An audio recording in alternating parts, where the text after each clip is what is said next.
Going flying in the Rocky Mountains and finding new places to land out there is always an adventure. No lack of that for sure. But today I got a little bit more adventure than I maybe hoped for. But in the end, I made it home with the plane. Guess you can't ask for too much more than that.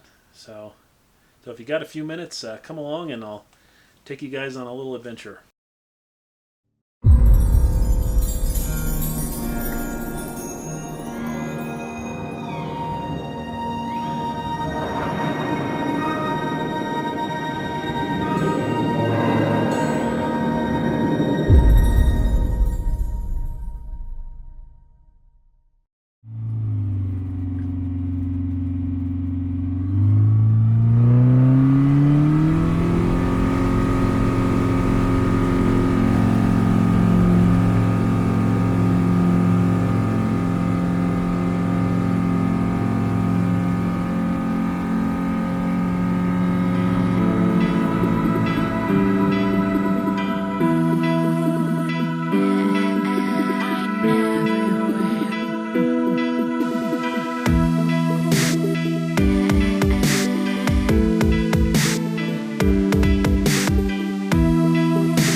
But this was a great spot to go down here outside of Canyon City. The weather down there is quite a bit different than it is in a lot of the rest of the mountains in Colorado. Just generally a lot warmer, a lot less snow, and that was definitely the case today. It was like 50 degrees. It was beautiful. Wind was pretty calm. Had a guy come up on a dirt bike, and then later some folks in a UTV stopped by to see why there was an airplane sitting in the middle of nowhere up there in the hills. And they all just really got a kick out of it. We had a nice long talk, and it was really fun. So this was a cool spot. Definitely could come back here.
That's where I'm at, parked up on that plateau up there.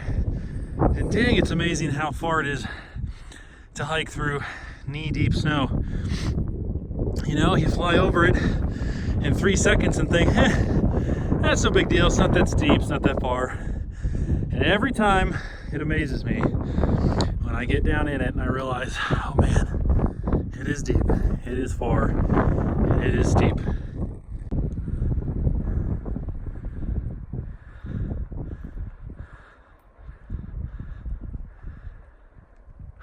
Well, at least the view is good while I'm hiking up this thing on the verge of having a heart attack.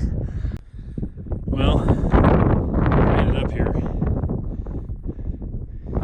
Man, it is a lot higher than I realized. I mean, it is way up here. And it's really incredible, but it is just full of rocks.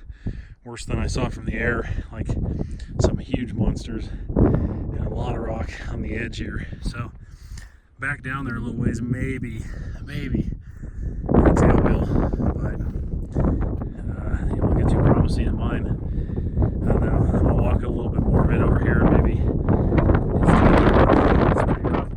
Probably can't see the planes on top of the plateau out there, but man, it's a neat spot. It's just a little disappointed because it's an awful long hike to see that it's probably not going to happen.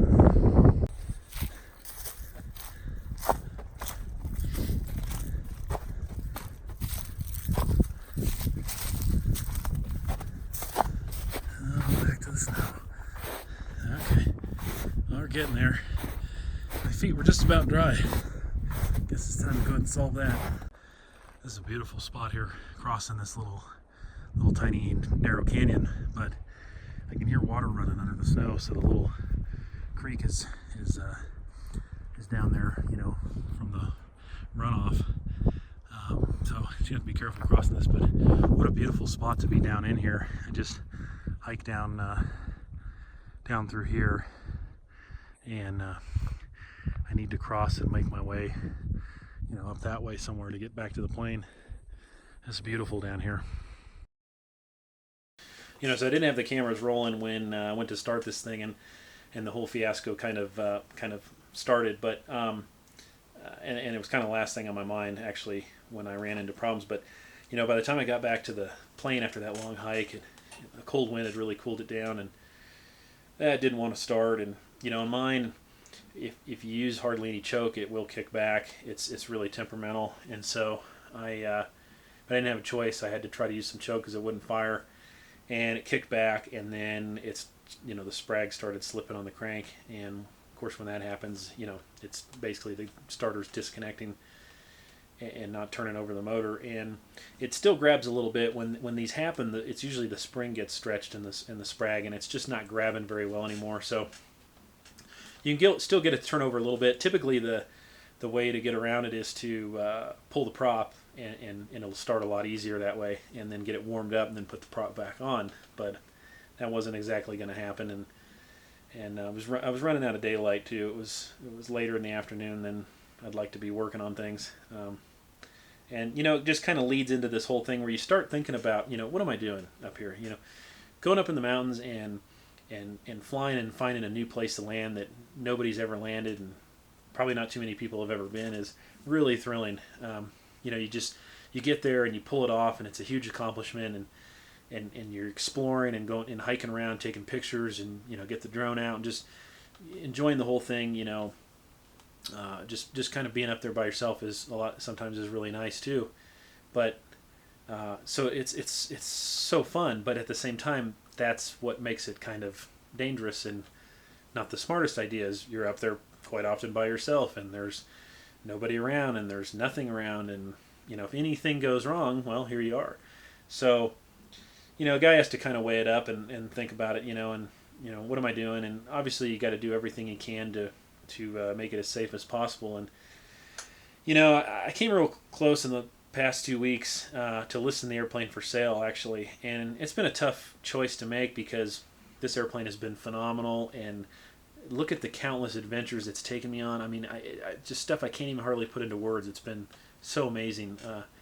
So I love the airplane, and I don't want to get rid of it, but at the same time, I got my tailwheel endorsement. I've been flying some tailwheels, and that's really what I need to be doing what I'm doing. It just adds an extra margin of safety. And talking about doing this stuff and trying to be as safe as you can. I mean, obviously, there's always things that can go wrong. It doesn't matter if you have a tailwheel or what you're flying, but anything you can reduce to make it a little bit safer. And in that case, bigger tires, you can handle rougher stuff, bigger rocks. With the setup I have right now, there's a point at which the rocks that you can spot from the air when you're flying over and scouting an area. I could miss a rock that's big enough that it's going to damage my airplane, especially the nose wheel. And if you got a tail wheel with larger rocks, it kind of becomes a point where you're probably not going to miss a rock large enough maybe to damage one with larger tires. At least it's better. There's a better chance of that being the case. So that just adds a little bit more of a safety factor. And so I'd like to move into one, as much as I don't want to give up this airplane and all the work I put into it. And just like this deal, this will cost $1,000 minimum, and to fix it, and then I turn around and give it away. But it's got to be fixed, and it's got to be fixed right. And I'm going to put the newer flywheel on it, which will help it start better, because it does retard the timing more during cranking, and that's what it needs. It's just firing, it's just that slight bit too early, and it kicks back. It's just a little too violent. So that's going to help a lot, and that'll be good to get that done.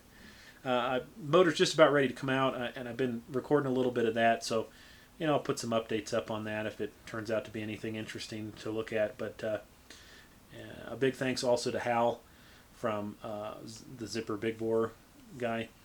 He's a buddy of mine, and I run his kit, and I contacted him after this deal to get a little insight too, and he's working with me on some parts and what I need, and he's got a little bit better deal than going through Rotax or like CPS. So just a phenomenal guy. I can't say enough for Hal. All right, guys, see you later. Take care.